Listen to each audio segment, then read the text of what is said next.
GearNetwork.com. The following is a presentation of the Gear Radio Network.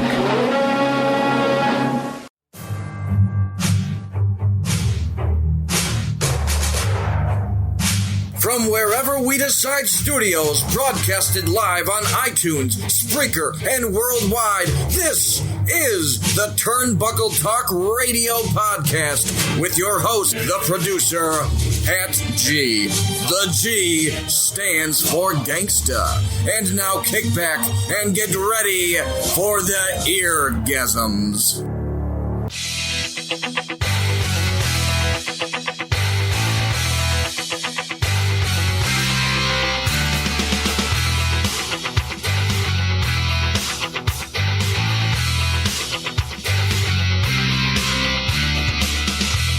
Thank you once again, ladies and gentlemen, tuning into the TTRP Turnbuckle Talk Radio Podcast.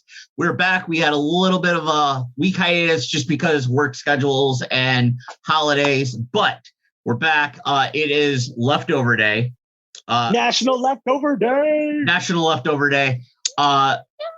We have enjoyed plenty of Thanksgiving turkey. We have got that turkey high, but now we're going to talk all the things of pro wrestling. But the big news is my amazing co-host, Dan, made his return to the ring. Oh, no. Oh, yes. It happened, ladies and gentlemen.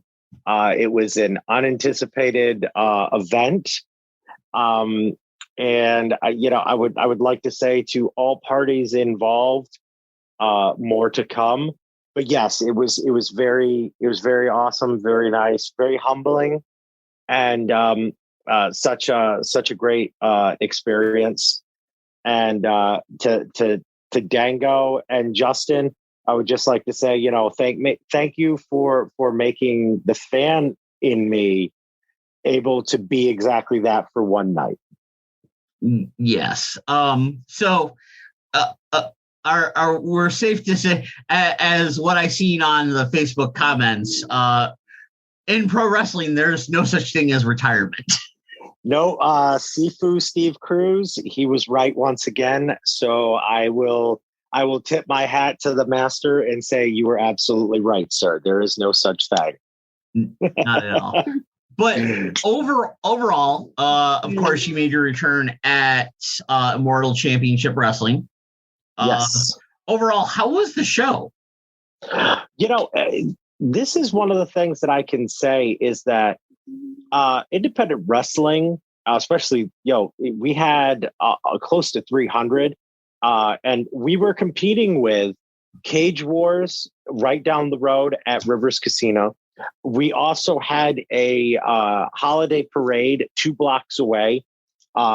And people were still there to see exciting in-ring action. And also, the thing that I noticed is the amount of talent that was there that has been on shows like Impact, AEW, NXT. The scale of independent wrestling is growing exponentially. And if you want to see the future, don't wait for it to be on YouTube or show up on NXT. Get a ticket to your local event, because you had, Christina Marie, Sean Carr, Shane Stetson, you had Danny Moe, the list goes on, Garrett Holiday. All of these people are performing at top tier promotions all across the country, and it's growing. And you want to see it. ESW has got talent that is appearing on national TV and international platforms all the time. Which speaking of ESW, their big show is tomorrow, November 27th. There you have I believe Christina Marie versus Danny Moe, which is going to be an exciting match. Christina Marie versus Danny Moe. The Ilio DiPaolo Memorial Cup is featuring Josh Alexander. Josh Alexander, Bill Collier,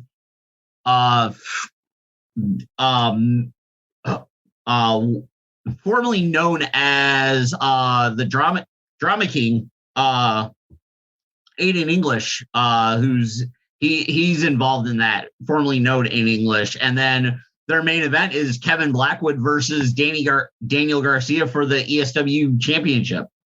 Yeah, and I mean, once again, there you have it. Like, Danny Garcia recently faced off against the best in the world, CM Punk, on AEW.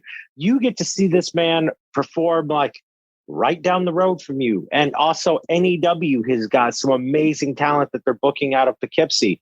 Yep. I mean, it's getting to the point now where, you know, if you don't like, and I'm sure this is going to happen in this conversation at some point, if you do not like what you're seeing on certain wrestling programs on television, right down the road from you, guaranteed, whether it's an hour or even 10 minutes away, you're going to have exciting wrestling that is absolutely worth your time, that features the stars of today and tomorrow colliding. I mean, it's a multiverse.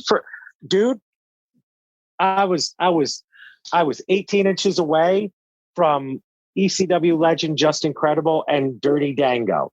If you would have told me that would have happened at the beginning of this year, I would have told you nope.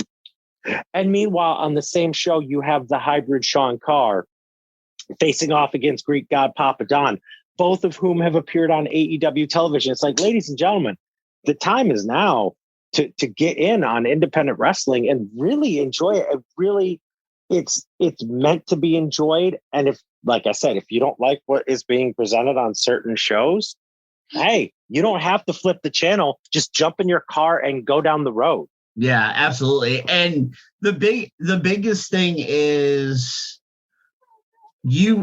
what I've noticed over the last year is the COVID-19 pandemic had such an adverse effect on independent wrestling and professional wrestling as well, that you're now getting the companies that are the independent companies that are running, they are running more, they're running to where it's attracting people, but you're no longer getting like your everyday, like your backyard shindy type promotion or wrestler. No, like you're getting guys that have national exposure, that have been on AEW Dark or NXT or Evolution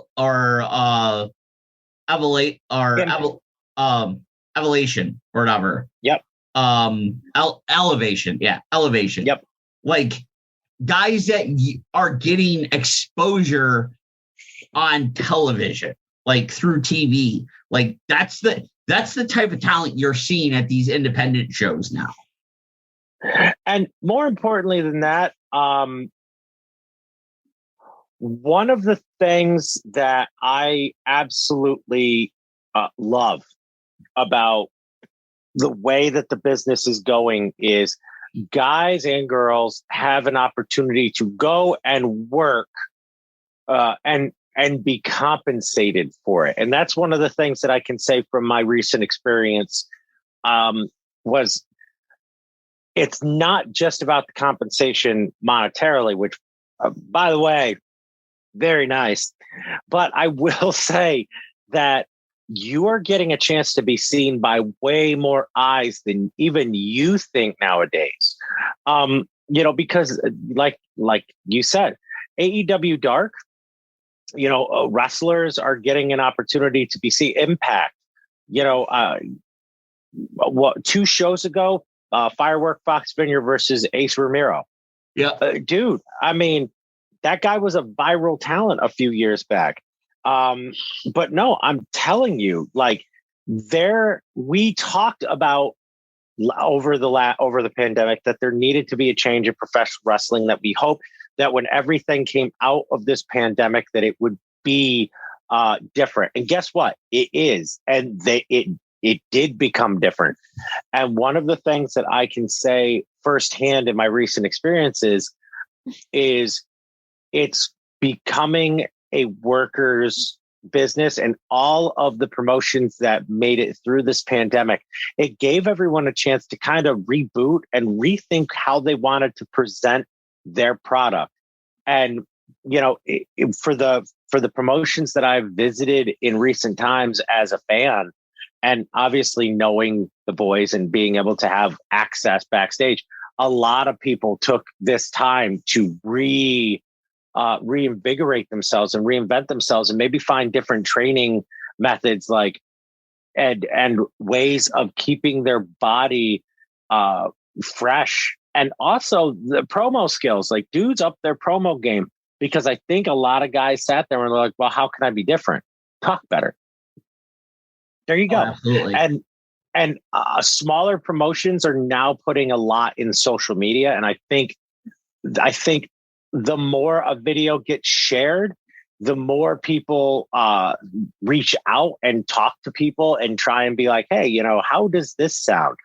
I mean, I have been blessed that obviously I can talk my ass off, and people have asked me, hey, can you watch this and just give me a critique of what you would say?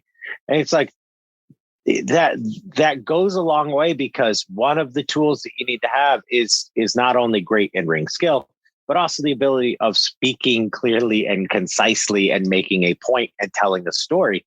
And I think the pandemic gave everyone an opportunity to say, okay, what do I want myself to be like when this is done with? And, now everyone is coming out almost like they're shot out of a cannon. And the crowds are appreciative to be able to get out of their house and see live performances again. Give them that energy. Like you draw off of their energy as much as they draw off of you. It's a symbiotic relationship. It's very much Brock and Venom. So give them that emotional connection. And I have been blessed to see that. I haven't been out in Western New York yet. I'm sure that our podcast daddy is going to listen to this and say, So yeah, podcast daddy, I see what you say on social media. But that being said, it's going to be a fantastic 2022. Yeah. JC, our podcast, Gear Network, of course, who graciously hosts us, JC Money, who runs the Gear Network. He made his return to the ring earlier this year at UPW, which is a company run out of Rochester, New York. So I'm sure he's explained stuff on his podcast and everything with that. If it wasn't for me having to work tomorrow night, and like I said, for those that are listening, and yes, this show is going to be posted on Monday or 6:05, but November the 27th is the ESW show. If it wasn't for me having to work that night, I was going to plan on going to ESW and check it out and everything. But fortunately, adult responsibilities. We have to adult, damn it. Yeah. But on the flip side of the thing is, of course, with us being in New York State general has had the most strict rules as far as like wrestling shows and what you have to have and have in place for running said shows. Of course, you've gone to a couple shows as a fan and everything, but now you being in the locker room and being a part of the show, how different is that aspect? Because I know in past years, like, yeah, you had to have the doctor and everything, but then New York State changed the thing where you needed a ambulance and so much more. And of course, the pandemic. How's that aspect with running shows now? I do believe that, that the doctor, nurse, EMT staff, of course, was there, especially considering that the main event of the show was absolutely living up to the hype of being the most brutal match that ICW has had. It was there. Also, people's precautions as far as the pandemic goes, and being able to return to some normalcy. The facility where the show was held, the Boys and Girls Club of Schenectady, New York, they had precautions. Tons of hand sanitizers, masks were readily available. I did see people in the crowd with masks. I saw some of the boys were very much, making sure they were hand-sand and everything. The weird part, well, at least for me, and this is, I got hugs. I'm a hugger. I'm very Bailey like that. Some dudes were doing the weird elbow to elbow thing. Okay. Not going to say anything. Everyone's situations are different. I know we talked off air about our different beliefs when it came to that. But no, and it's also, like we mentioned, like these shindy promotions, they fell by the wayside, and what was able to rise was cream of the crop. And they definitely are taking all the precautions, and New York State lumping us in with mixed martial arts, kind of difficult, to deal with. But I mean, we had the New York State Athletic Commission there. We had our doctor, and to be completely honest, yeah, it was very cool to see it run the proper way. I mean, from both sides of the aisle, I think everyone was treated respectfully, and it'll be interesting to see how it is in other areas. I'm sure that Podcast Daddy could talk about how it was in UPW and in Western New York. Yeah, but definitely in the because we're so close to the flagpole, being we're right near where the Athletic Commission's offices are. Yeah. So it's like they also know our promotions. Our promotions out here are kind of synonymous with stuff like the Pro Wrestling Hall of Fame, as well as putting on stellar shows. So it's definitely better operationally than some promotions maybe have been in the past. Okay. All right. So switching gears to the more of a national stage. Now, of course, recently WWE had their Survivor Series pay-per-view. Basically, we talked about it, how it felt like a throwaway pay-per-view. It didn't have that same feel as a big time event previously, but holy hell, did Becky Lynch and Charlotte go out and perform? Oh yeah. Oh yes, definitely. Not to mention, minus the Scarlet Witch versus Harkness vibes that it obviously had, but they set the tone for that show, and outside of possibly Roman Reigns and Big E, nobody came close to matching it. And even Big E versus Roman Reigns, I don't want to say predictable, okay, because they're trying to keep the aura of the tribal chief intact. Yeah.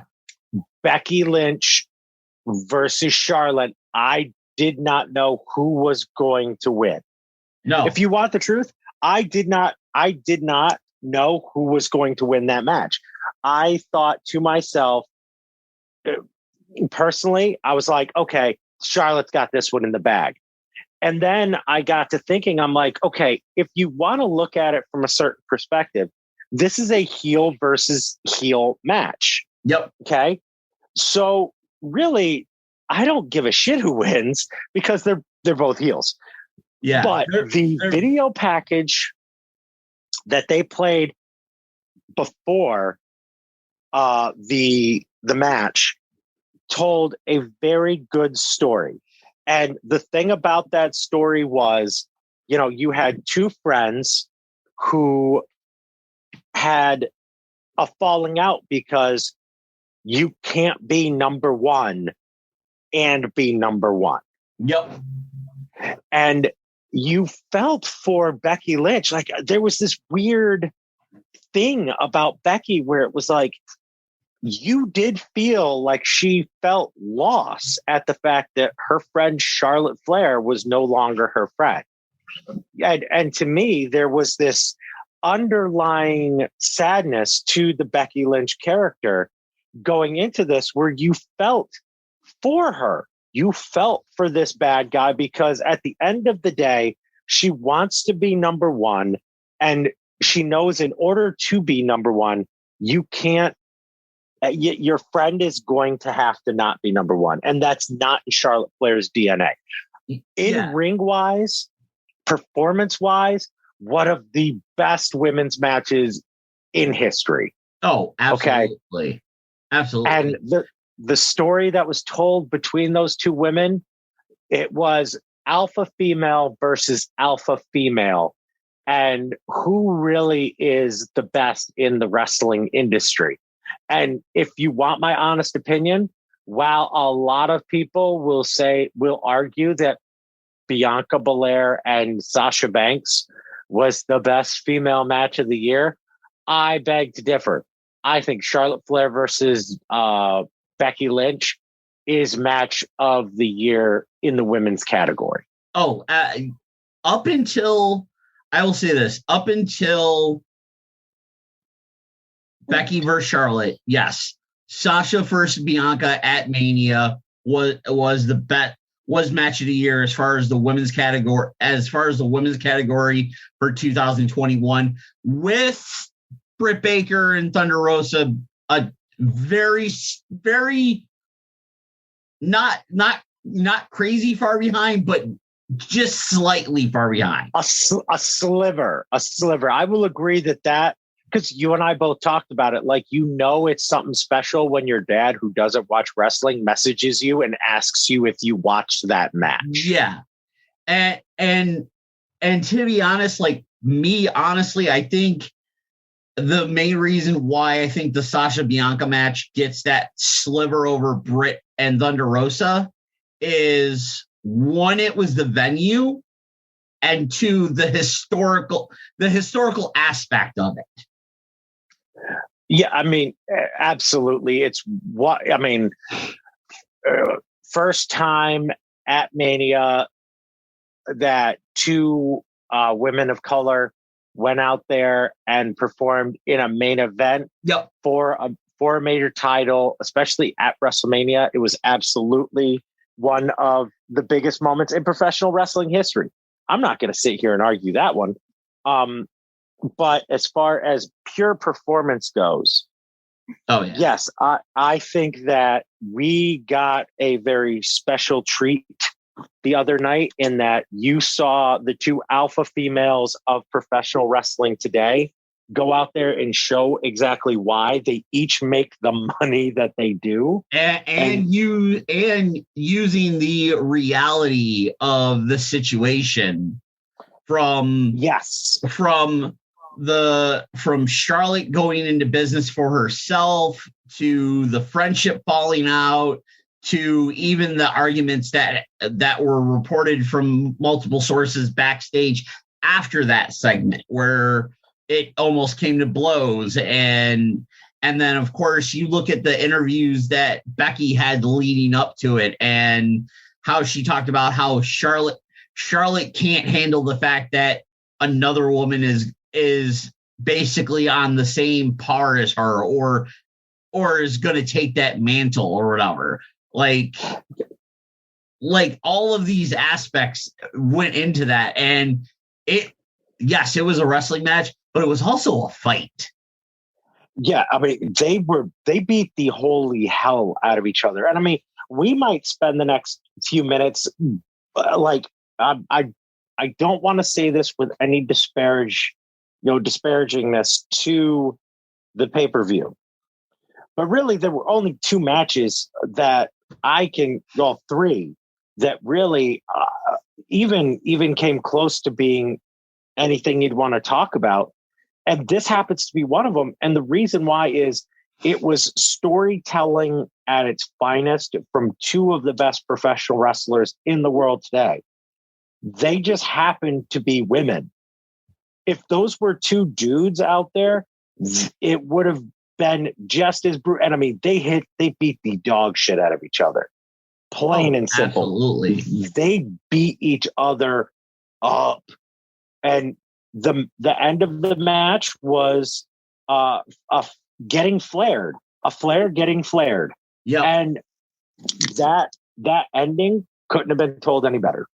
No, not at all. And like I said, the closest match that came to that thing was Big E versus Reigns, but like you said, it was that match was also kind of telegraphed because at the end of the day, Roman's not going to take the loss just to keep the mystique of the head of the table thing going. But the subtle hints at The Rock, especially considering that it was the 25th anniversary of The Rock and it was a rockless event. Yeah. It was Survivor Series essentially. So, of course, 25th anniversary of The Rock's debut at Survivor Series.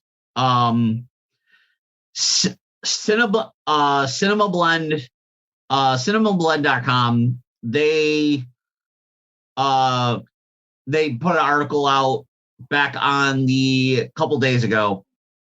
They said the huge emphasis on 25th anniversary, and the WWE even went the extra mile promoting the latest movie, which was Red Notice on Netflix. They said basically it came down to the problem that kept The Rock from actually appearing was geography and travel restrictions, because currently Dwayne Johnson is currently filming over in Europe, and due to his filming schedule, as well as the travel restrictions related to COVID-19, pretty much made the appearance impossible to happen. But this is my issue with it is WWE, for all intents and purposes, made it seem like he was going to appear at some point. The way they talked about it, and then of course the flashbacks to the history of The Rock and everything, like they made it seem like he was going to appear, knowing that he wasn't. But I also feel like that it's something that could have been worked out to where, hey, okay, Dwayne, we know you're filming this movie over in Europe. Do you think you can take a weekend off just to make this work? Because then you figure he gets a couple of days off from filming, you fly out Thursday, that helps with the restrictions and everything, and then you can fly back Monday, whatever. Like, I feel like something could have been done to ensure that he appears. But a video even? Yeah, like something. Like even if he would have appeared via satellite, like I feel like something could have been done to make that big. But on the back end of that is WWE also released Ruthless Aggression Volume 2. Yes. And one of the episodes was focusing on Rock leaving for Hollywood. And Hollywood Rock. Yes, Hollywood Rock. And of course, him coming back and using that as his persona. At this point in time, I think if you really look at the history of pro wrestling, wrestlers have always had a bit of success in Hollywood, whether it was Hulk Hogan with his success in film and TV, John Cena, Steve Austin, Roddy Piper, among others. Okay. But at the end of the day, Dwayne Johnson, The Rock, has become the biggest wrestler to transition to Hollywood. Not far behind him is John Cena. I will agree with you on that one. The Rock is, without a doubt, the greatest transition story from ring performer to global icon there has ever been. Bigger, I will say he and John Cena have both eclipsed Hulk Hogan. Oh, absolutely. They have both eclipsed Hulk Hogan, and it's no disparaging remarks towards Hogan, but you also have to look at the times. Like everybody talks about, oh, look at the time period. Okay, fine. We'll look at the time period.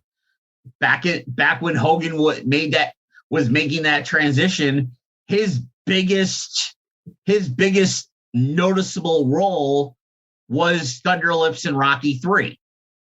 Mm-hmm. Yes, you had movies where he was the starring role, Mr. Nanny, Suburban Commando, and that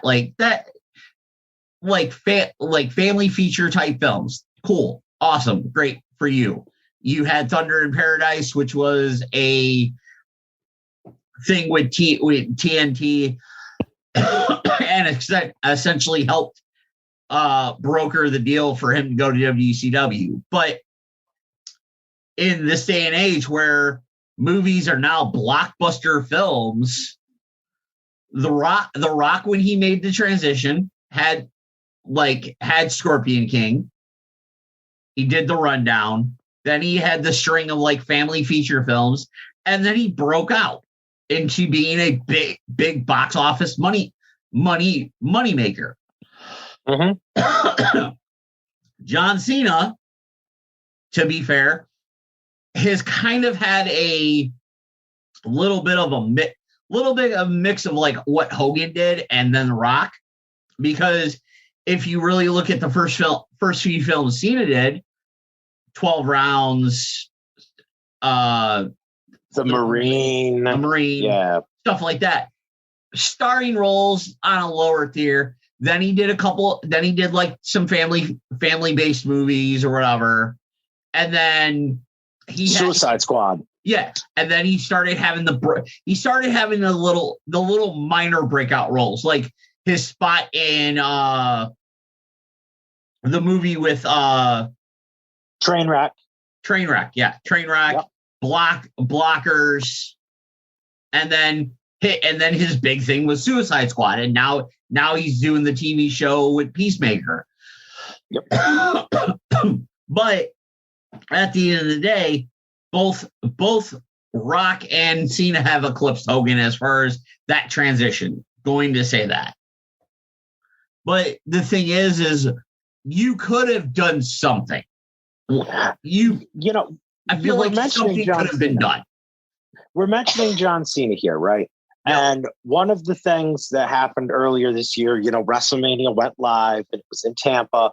And people kept wondering, is John Cena going to show up? Yep. And John Cena, to his credit, I will throw all credit at John for this one, said, look, I'm in Canada. I am filming my Peacemaker TV show. Wow, it would be cool to do something. He goes, the travel restrictions and the COVID regulations would put such a hindrance on filming my television show.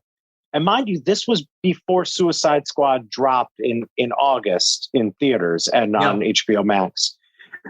That there were some wrestling fans that were like, well, that's kind of bullshit. We want you at WrestleMania. And he said, look, you will understand what I am doing next year.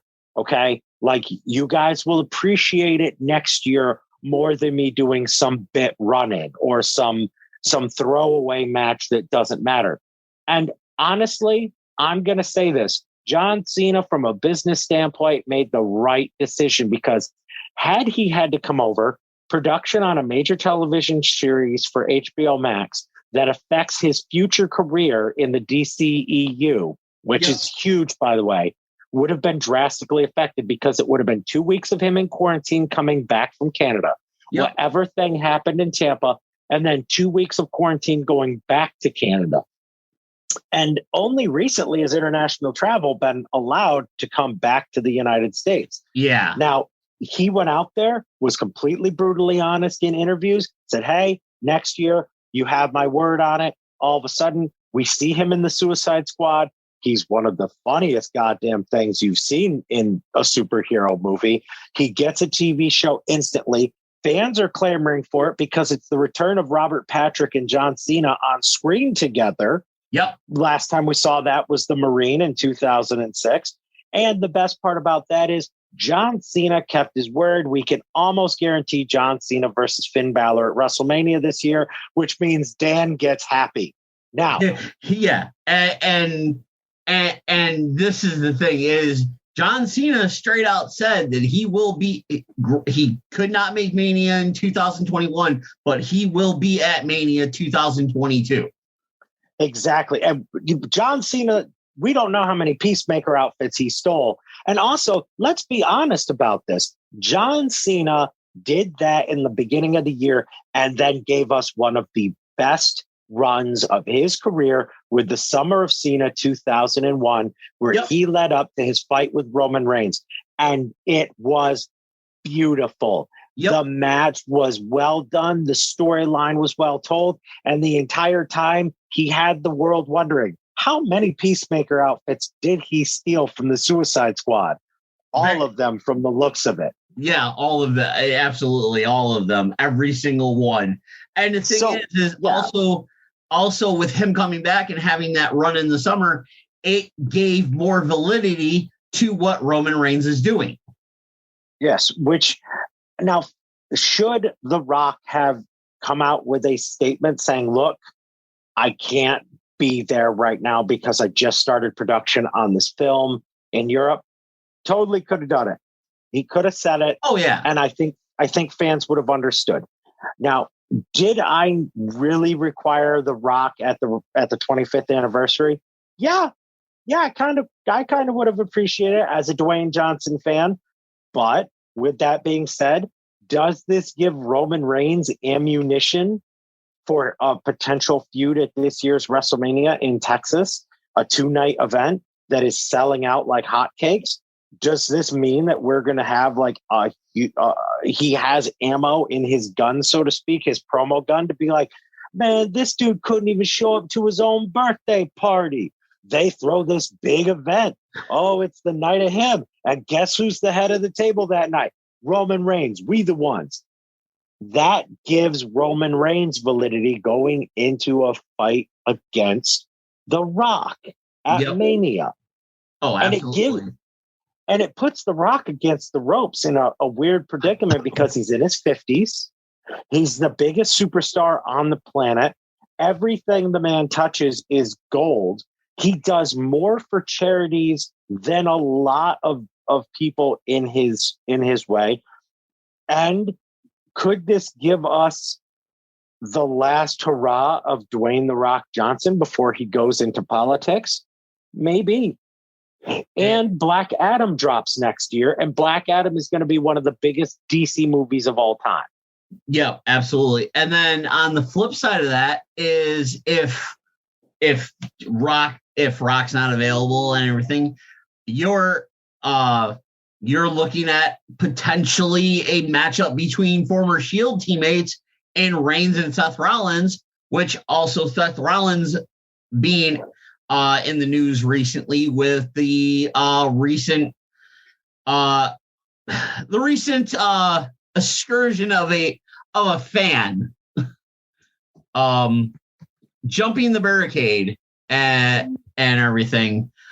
Of course, as everybody saw this past Monday night, Seth Rollins, of course, being Seth Rollins, and of course, someone jumping over the barricade and attacking him and basically speared him, which from the look of it, when you saw the video and everything, Seth Rollins could have easily been injured in that. Oh my God. Let's talk about because if this was an old, like we've now seen the Triple H beating up the fan who attacked Stone Cold. Video. That was one angle. Due to cell phones and everyone wanting to capture moments at live shows, that was not. I did not mean that to sound as bad as it did. Sorry, ladies and gentlemen. That sounded horrible, but I apologize. It didn't mean to come out that way. Fans keep recording it at shows, keep doing the thing. But because of the fact that everyone is trying to capture moments and, their favorite superstar leaving to go to the back, we got multiple angles of that spear. Yeah. And dude, that guy had at least a 20 or 30 yard head start to like, dude. And he was not a tiny fan. It wasn't like the dude who jumped the barricade to bow up to Seth when he was talking bad about Finn Balor. And this isn't like the one fan that just jumped the barricade to stand next to him. Because Seth Rollins has had this weird run-in with fans where, like, I don't know if it's just because his face is punchable or what, but like he has had the worst luck with fans on television. Yeah, and this was another. He really has, and so there's multiple angles with this. Of course, Seth Rollins is doing his job. He evokes so much of a hatred from the fans that he gets booed where he goes. Okay. So Seth Rollins is obviously doing his job, but the fan, who, as it's been reported, 24-year-old, Eliza Spencer, I'm hoping I'm pronouncing that first name correctly. I don't give a fuck if we're pronouncing his first name correctly, you piece of shit, for jumping a fucking barricade on a Monday Night Raw. I'm trying to keep the journalistic aspect respectable. Okay? See, this is the thing. You're the journalist. I'm the wrestler. Yeah. This is how this shit goes. True. All right. He was charged with attempted assault and attempted violation of arts and cultural affairs, disrupting a live sporting event. He made a statement to New York Daily News. Spencer said, in quote, "I apologize to WWE for my actions. I had a legitimate beef, but as a grown man, I could have settled it in a different way. If I saw him today, I wouldn't attack him. I've moved on." Okay, so for those that just saw the attack, on the flip side of being someone that's been involved in wrestling, and like Dan said, he's a wrestler. If you are a fan and you jump the barricade, what happens to you is on you. What happens to you? You are at that. It has always been said that the minute you jump that barricade, it is whatever happens to you is what happens to you, and you have to accept responsibility for it. Oh yeah. Like, now, And plenty of people tweeted about it and everything. Seth Rollins was caught, had like a little camera thing. It was on TMZ Sports. He said he was shocked and terrified, believes the attacker should be banned for at least for now. This was when he had just landed in Los Angeles and he was in the airport and everything. Seth Rollins said it was terrifying. It happened very quickly. He just mostly reacted and hoping that our security would come in and do their job, which they did, they did very quickly, and kind of de-escalated the situation. There was confusion. Now, this is the part that I have issue with. There was confusion of whether the whole melee was part of the show. a lot of people were going, oh, this was planned. It was part of. Listen here, internet wrestling community. Shut the hell up. It was not planned.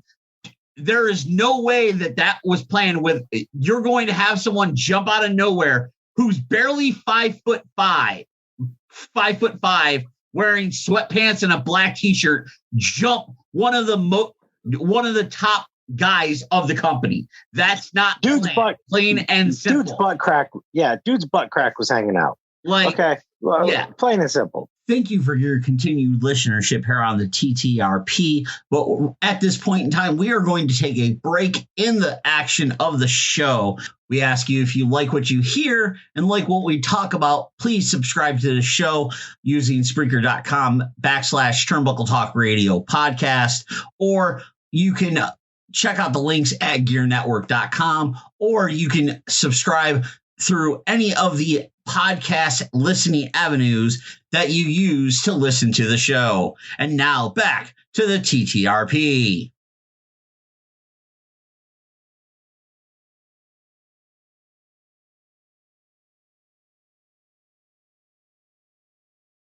The tragic, so people going, oh, it was planned. It was part of the show. No, it was freaking not. Get your heads out of your asses. Okay.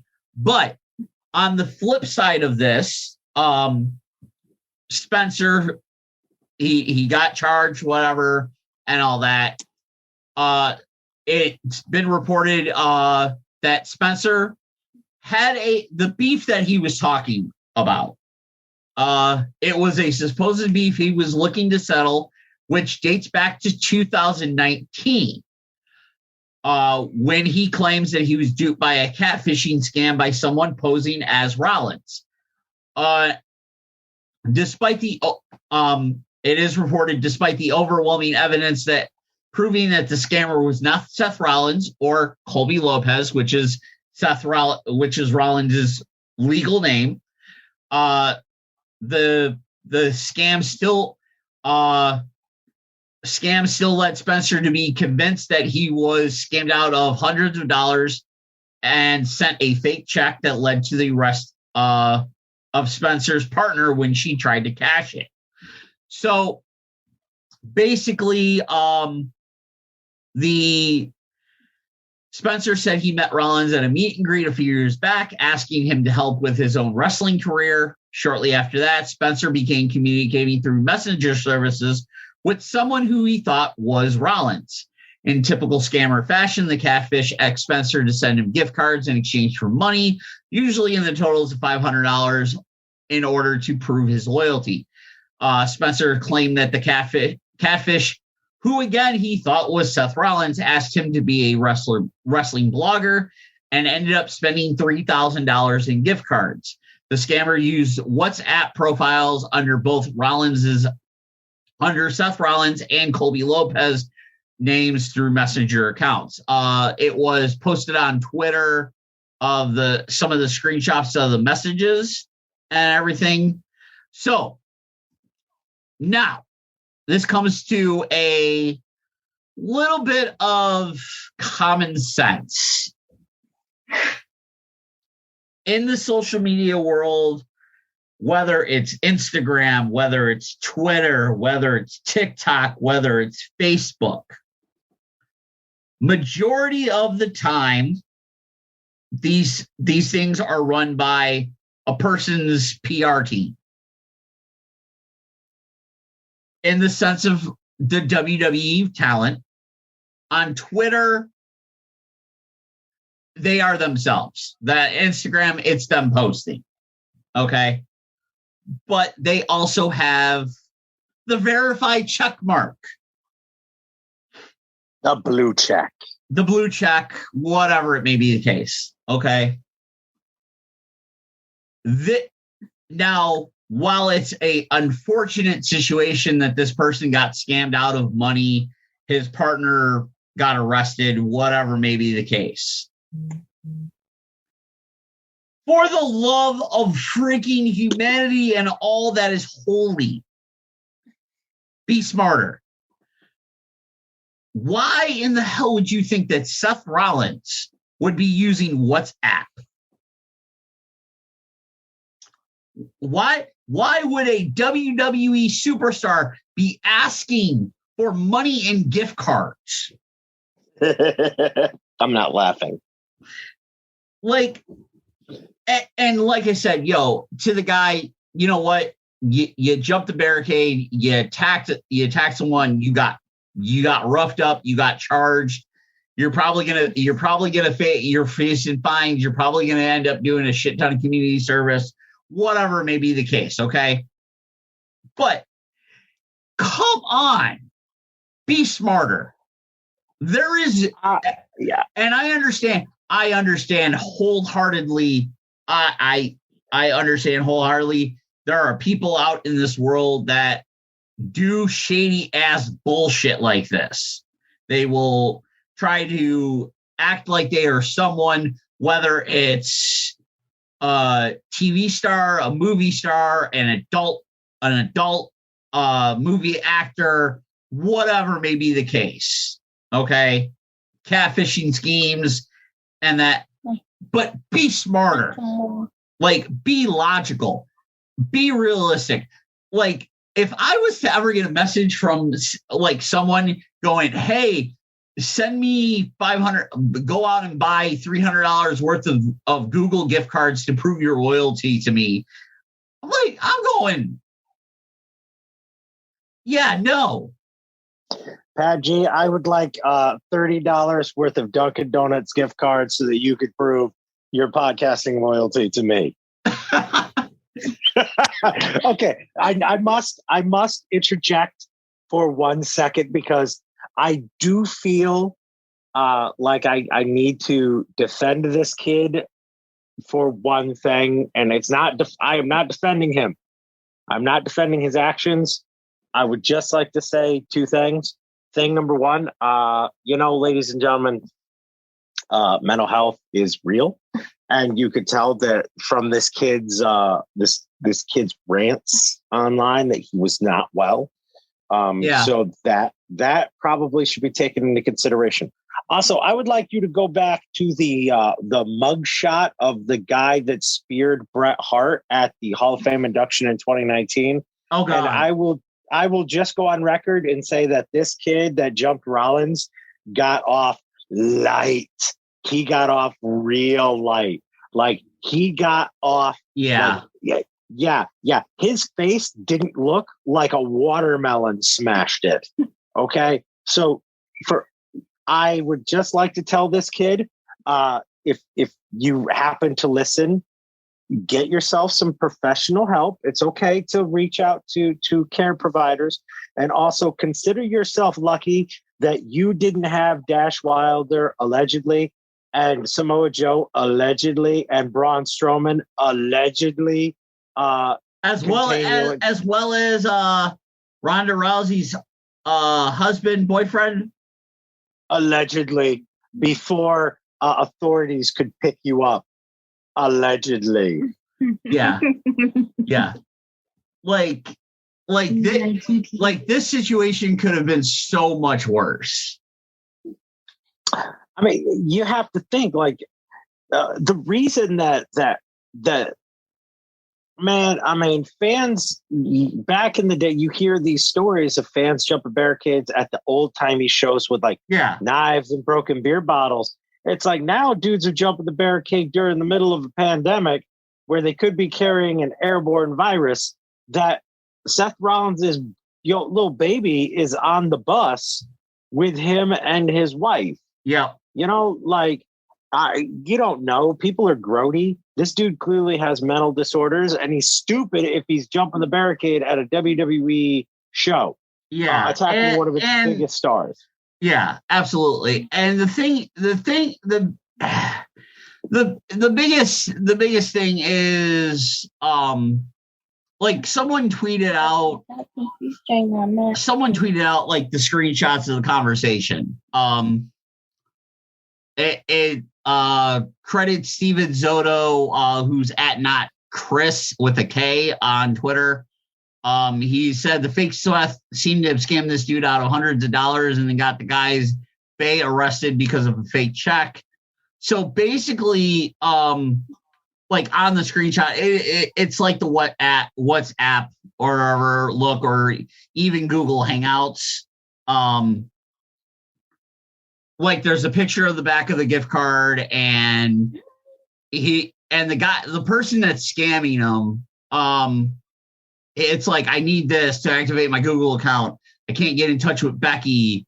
And then he's like, at first, like it seemed like Spencer kind of realized it might have been a scam, but if you look at the messages he was receiving, it's like any person with any kind of actual smarts to the situation could have understand. And the thing is, there was one of the messages where like it said, "Did I give you permission to call the police? You are a fool." And it's just like, wow, like obviously something was not right in the head with this. Like, yeah. Apparently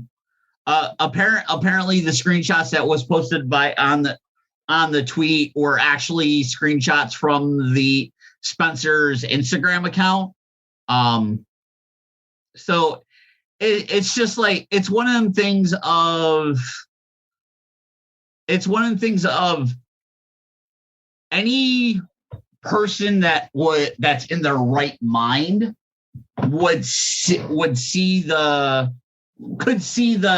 aspect of it being not legit and being scammed. But yeah, like you said, for all intents and purposes, he might have had issues mentally. And let's hope that he gets some help. Oh yeah, absolutely. Like things could have been so much worse for him and everything, but it's an unfortunate situation. But then if you really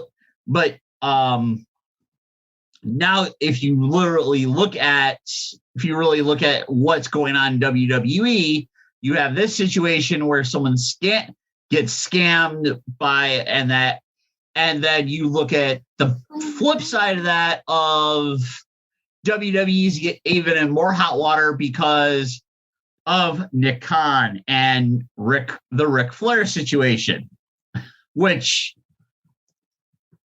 you gotta feel for Flair a little bit.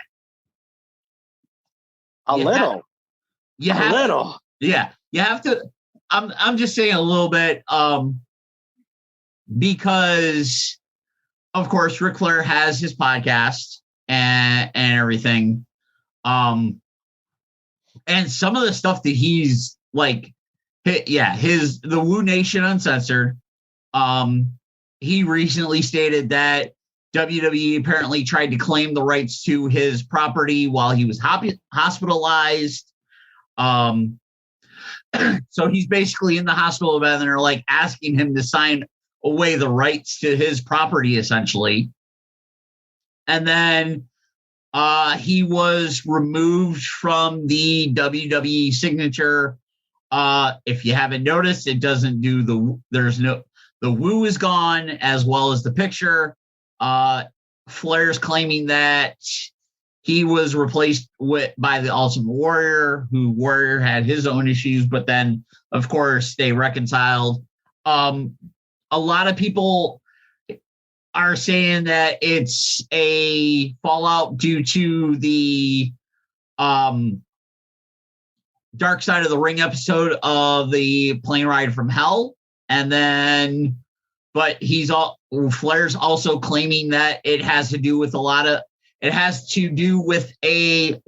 Nick Khan's situation there. Nick Khan's trying to essentially erase him from wrestling history, and Flair stated that he will never go back to the WWE. And if he wants anyone to celebrate his career, it would be AEW. You know, there's a lot. There's a lot to unpack. First off, two of the items that he's claiming that WWE still has a hold of is the NWA Championship. Yep, that is his. Also the 10 pounds of gold. Also the Winged Eagle belt that he won in Albany, New York at the Royal Rumble. There is quite a lot to unpack because Nick Khan does not seem to be the most loved individual because at the time of this recording, we are 1 week removed from yet another series of, quote, budget cuts, which saw a lot of developing talent and recent call-ups and, legends, if you want the truth, in someone like John Morrison, cut due to budget cuts. And we commented on it on the last show where they talked about record earnings. And meanwhile, we're cutting talent yet again. And on a side note, speaking with Thomas Burrington, mutual friend of both of us, he made the statement of a lot of them earnings last year were due to the fact that they weren't running house shows. Yes.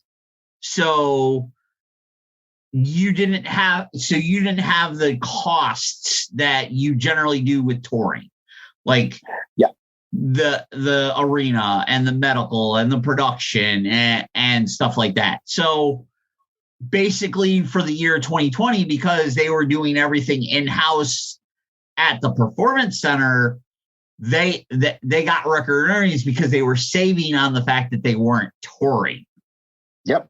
But it's still, regardless of that fact, it still goes, okay, you're saying this for budget cuts, but you're coming off a year where you're claiming that you had a productive, the most profitable year.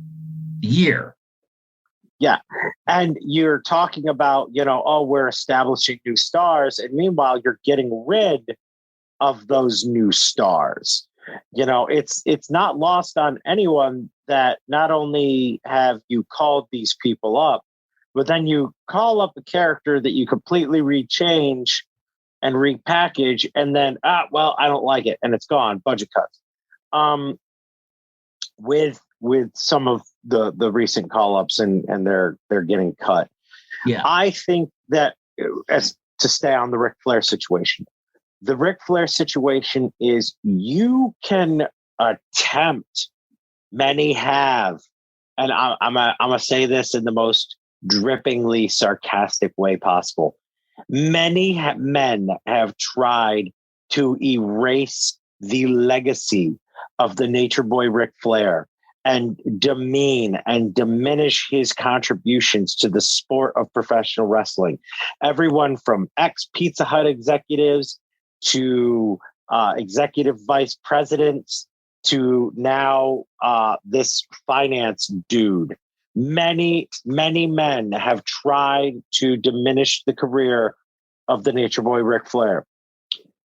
I'm going to say this right now.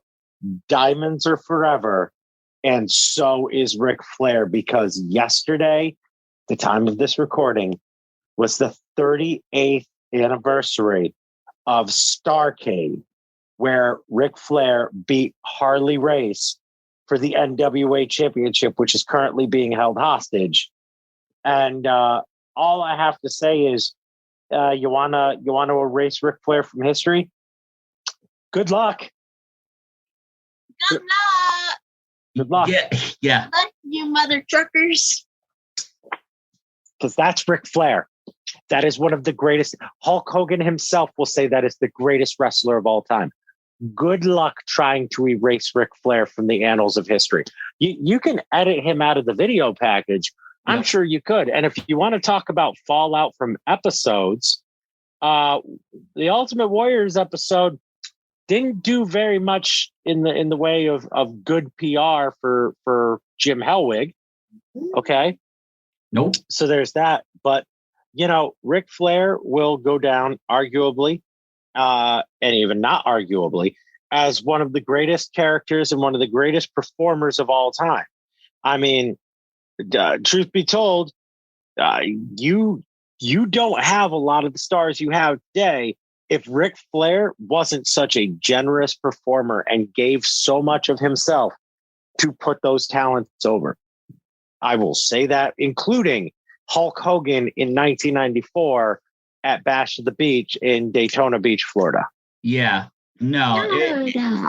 If Flair's the type of person where Flair knew what was right for the business. Yeah. And this was the thing. You're also looking at someone that literally took one of the most vicious, like, headshots in War Game history just to establish the NWO, help establish the NWO even more. Yeah. And this is a man whose legacy is without a doubt, it goes in the annals of time. He is one of the best characters.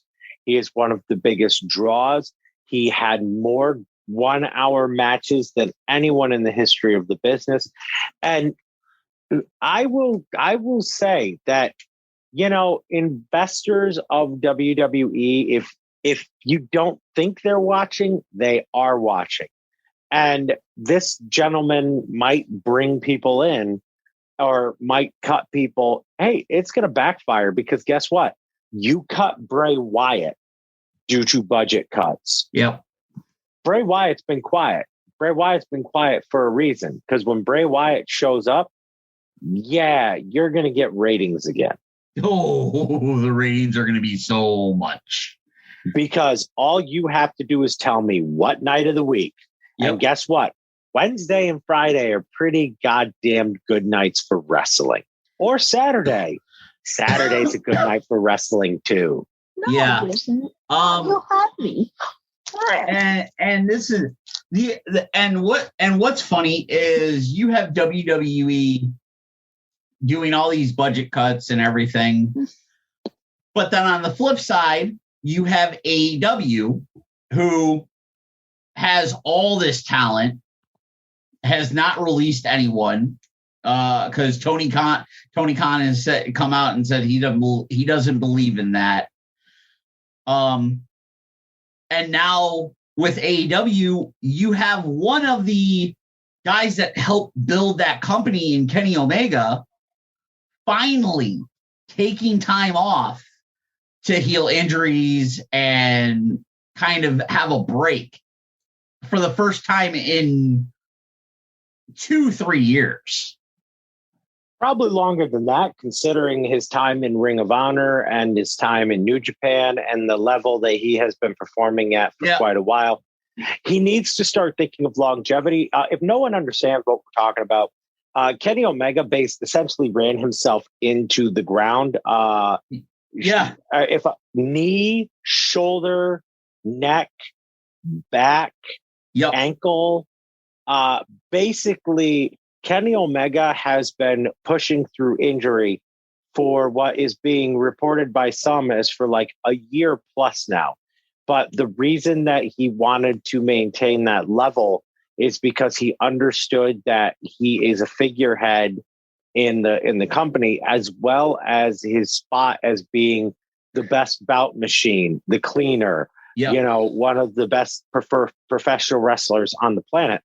So he was putting himself out there physically and still performing at a level that is shocking for the amount of injuries that he's had.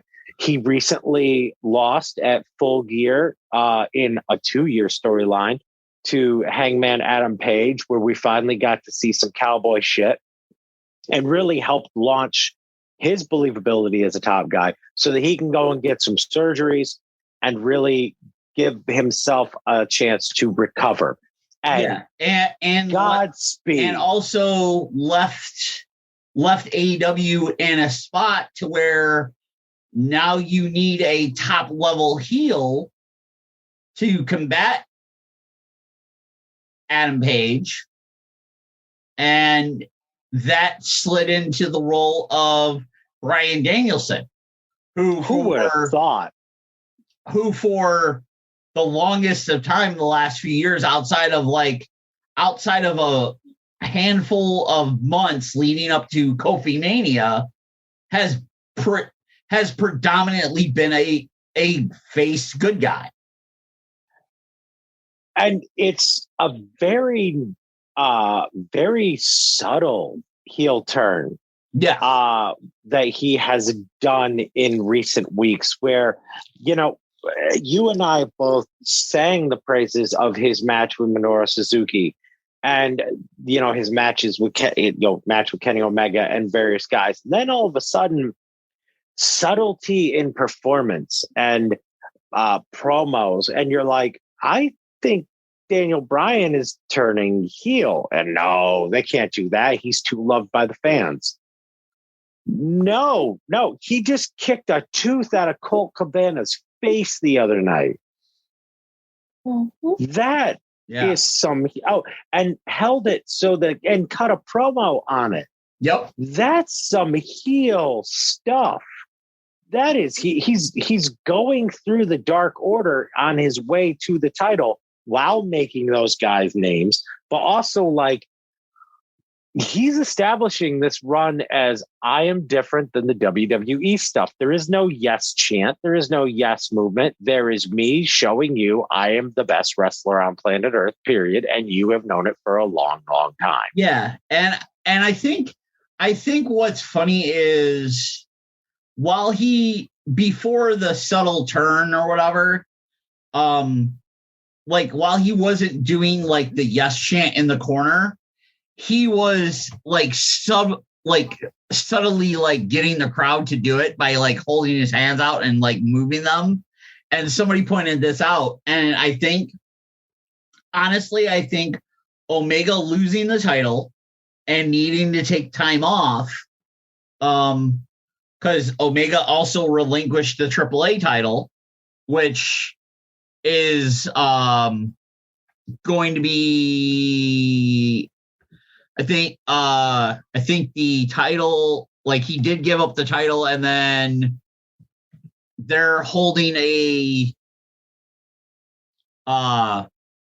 it's a match. It's like a fatal 4-way type match with it at Triple Mania Regia. So it's gonna be.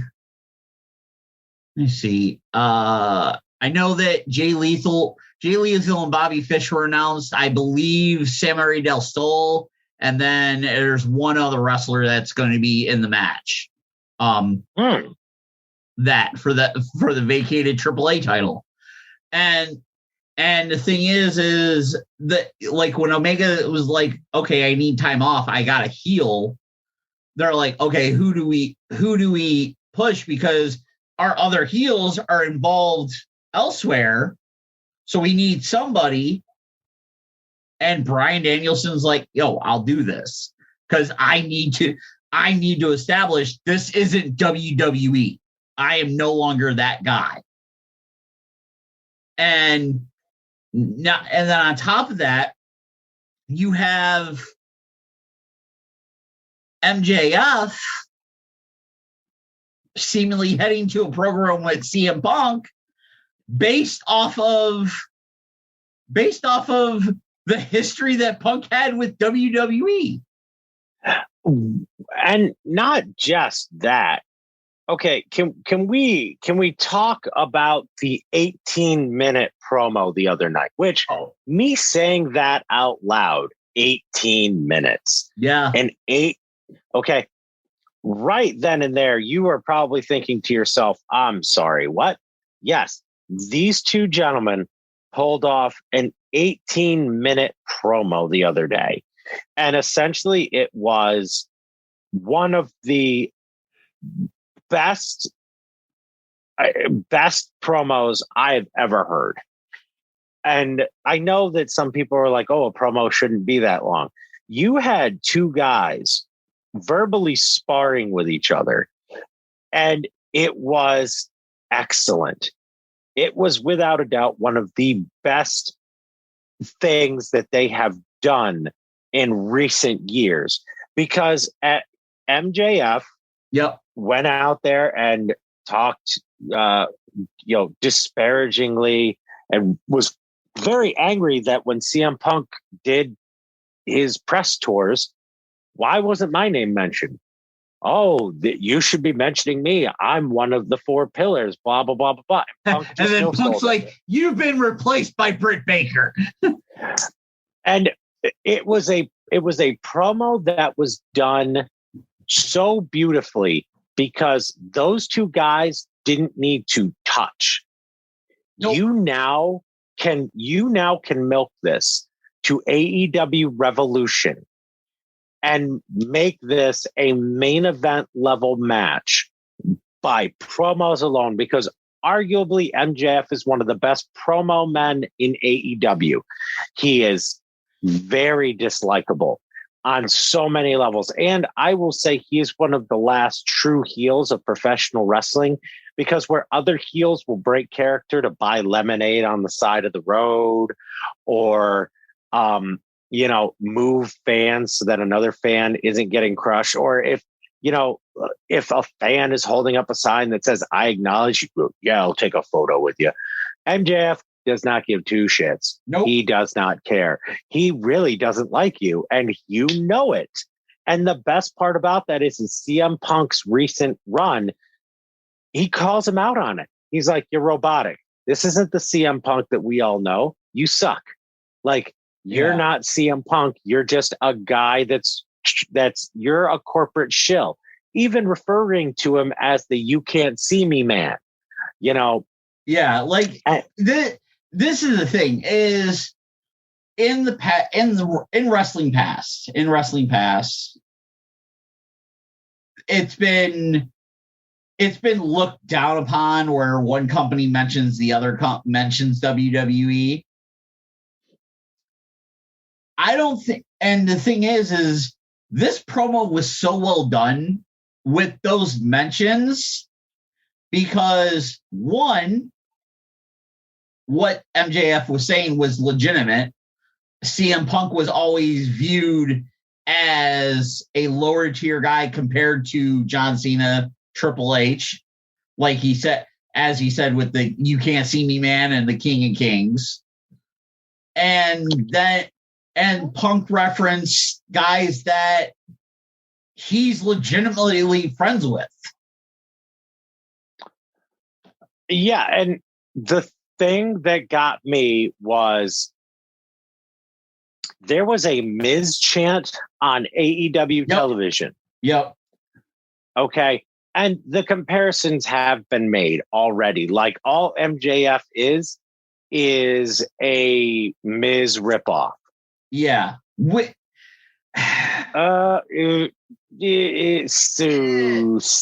Similar, but different. It's one of those same but different situations. It's like a Ric Flair and a Nick Bockwinkel. Yeah. Like similar enough, but different. Yeah. Like, and the thing is I will say this. I've never personally met MJF in all my times of wrestling shows and everything, but people I know have, and they said he's a hell of a guy and he knows what he's doing. I always looked at MJF as a modernized Nick Bockwinkel.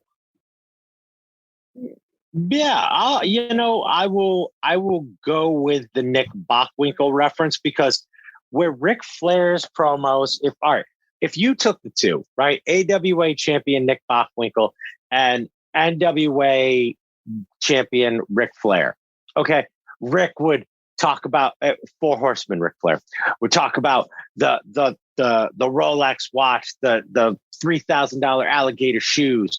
He would talk about his possessions, and he'd rip a coat off and woo woo woo, and he would talk about all the ladies that he slain. Nick Bockwinkel would dress in a $5,000 or $10,000 suit, right? Yep. But he would never go out of his way to talk about his possessions. He would talk about his superior in-ring talent and his intellect. Yep. And he would use these $5 words that you would legitimately have to go look up in a dictionary and be like, what does monosyllabic mean? Oh, I'm a moron. Okay, I get it. Nick Bockwinkel was an intellectual. Okay, let me put it to you this way. Nick Bockwinkel was old money. Ric Flair was new money. Okay, and the difference being Nick Bockwinkel didn't have to tell you about the house on the hill with the 5 Rolls Royces and the Maserati, and he didn't have to talk about that. You just knew he had it.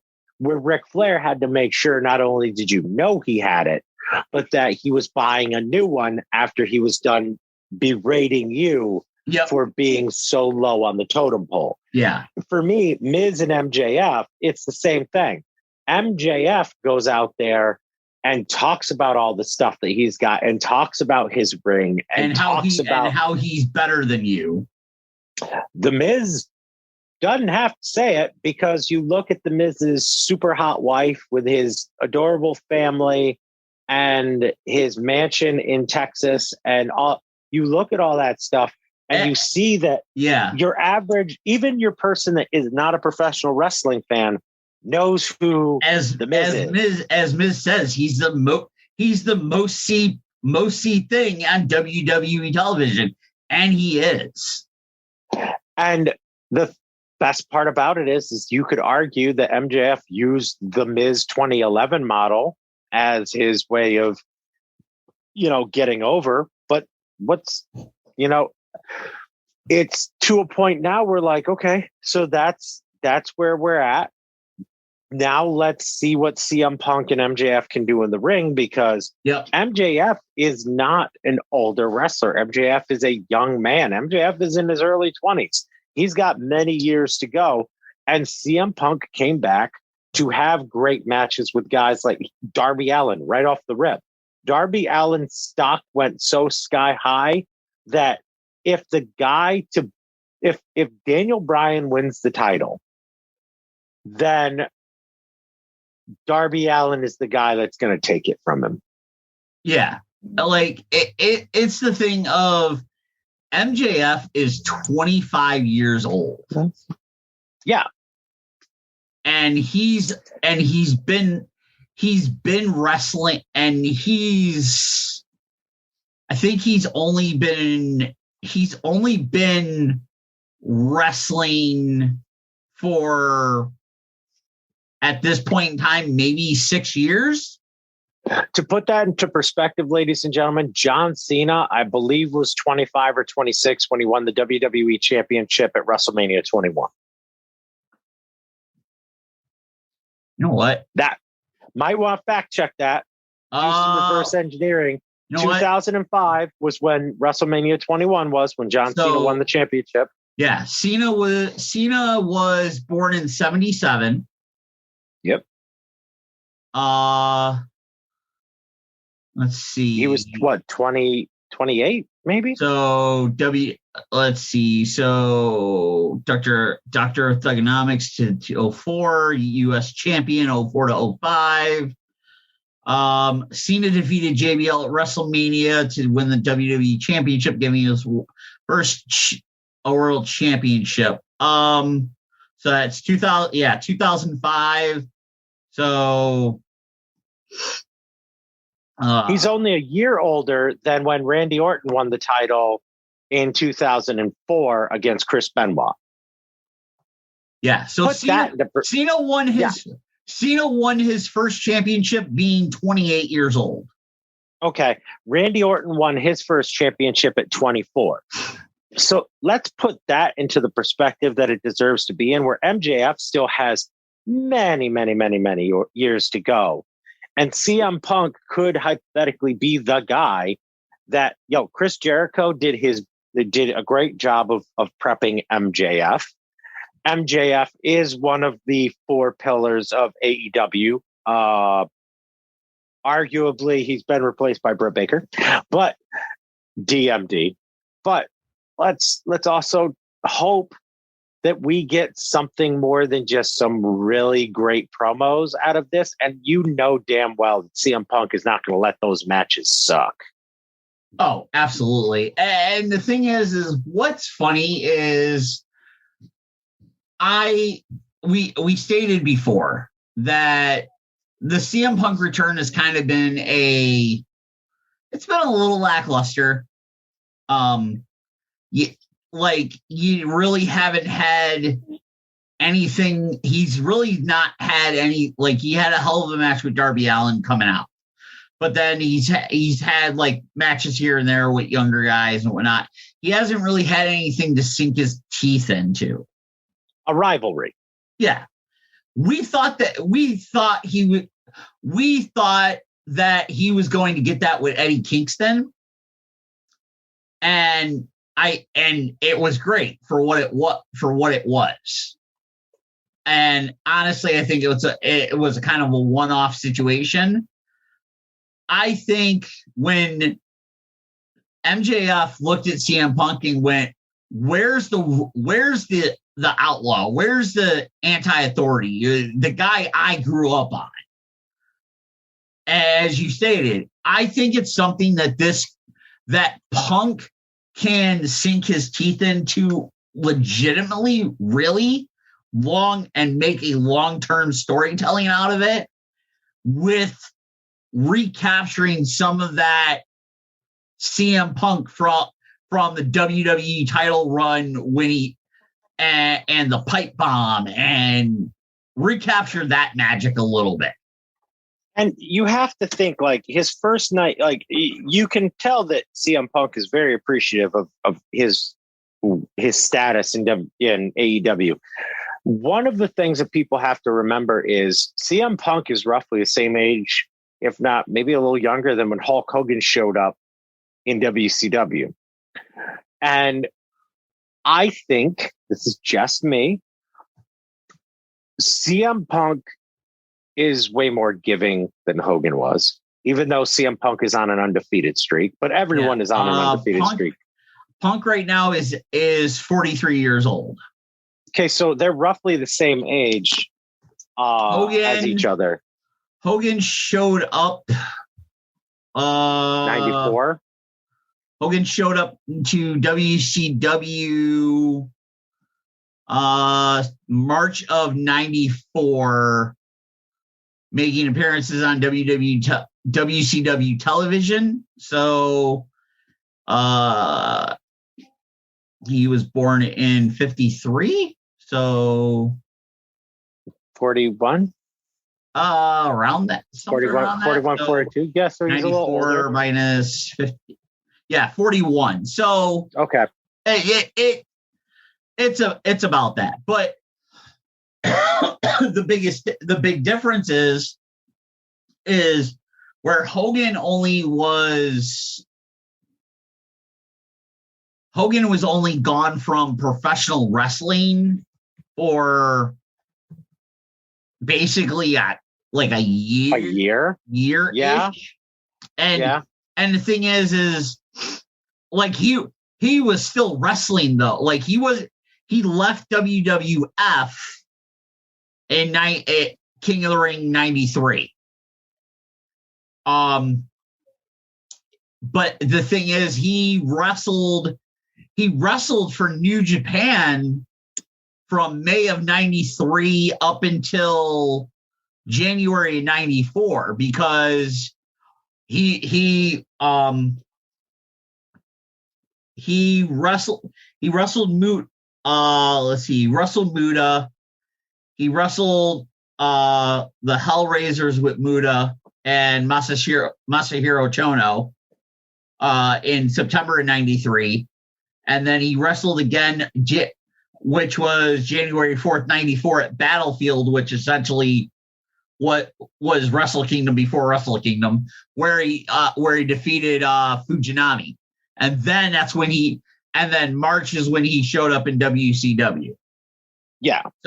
So he didn't have a break from wrestling. He had a break from like United States televised wrestling, but he was still wrestling, where CM Punk didn't wrestle for 7 years. Yes, Punk did training and everything for UFC, but Punk was not an active pro wrestler competitor for the last 7 years. Yeah. So similarity in age, but difference in situation. Yeah. I think that right now what we need to take out of Punk's run is he has not had a rival, and now he might just have the rival that we've been waiting for. He needs something that lasts more than just a show. Yeah. And I think, and MJF is so good on the mic that he can rival Punk promo-wise. And based on that 18-minute promo, like you said, they don't need to be physical with each other. They could just cut promos. They could cut promos for the next several months and do a perfect. He could go through, much like Jericho did. He could go through the Pinnacle, and elevate Shawn Spears and Wardlow, and he could do that gimmick like they did with Jericho, or they could just save it. Yep. And let it happen in February, because we're only 2 months away from their big pay-per-view. Yeah. So first week of February. Yeah. So yeah. So it's one of the things. It's one of those things that AEW has a lot going for them, and then while WWE has a lot going for them as well. It's one of the things where everybody's got something going for them, positively, positive, and whatnot. But it's just the thing of, it's going to be interesting where everything goes. But yes, on that note, we are going to wrap up things here. So thank you for everyone tuning in. Thank you for listening. I almost said thank you for watching. Soon. Soon. Full disclosure, ladies and gentlemen, we're redoing the studios. One of these times we'll return to the Twitch universe. But thank you all for tuning in. Please, if you like what you hear, like what you listen to, please check us out, Spreaker.com. Make sure you hit the subscribe button, because it will do nothing else but help us support the podcast get bigger and better. And of course, if you go to the homepage, Spreaker.com, Turnbuckle Talk Radio, you can check out all our previous episodes dating back to when Cyclone Jones was hosting. And then, of course, you can access the podcast, Spreaker Podcast, Apple Podcast, Spotify, iHeartRadio, Google Podcast. Just make sure you hit the subscription button, because then you will get the latest episodes right as soon as they release every Monday at 6:05 p.m. Right from Gear Network. But we're going to end it here. For Dan, I'm Pat G. This has been the TTRP. We will see you all next week. And until then, be safe, be kind, be healthy, and we'll see you on the flip side. The Turnbuckle Talk Radio podcast is brought to you by Gear Network and ShopGear.com. We can be listened to via Spotify, iTunes, iHeartRadio, and everywhere else you can get your podcasts. The TTRP introduction was done by Trevor Dugan. The show is hosted by Patrick Gancheski and Daniel Roberts. Post-production of the TTRP is done by Patrick Gancheski and John Semino. If you'd like to follow us via social media, you can search Turnbuckle Talk Radio Podcast on Facebook. You can follow us at Twitter by using the name Turnbuckle_talk. Or if you have questions or concerns, you can reach us via email at turnbuckletlkradio@gmail.com. We'd like to thank you for listening to the Turnbuckle Talk Radio Podcast, downloading our episodes, following us on social media, and interacting with us. The preceding presentation has been brought to you by the Gear Network.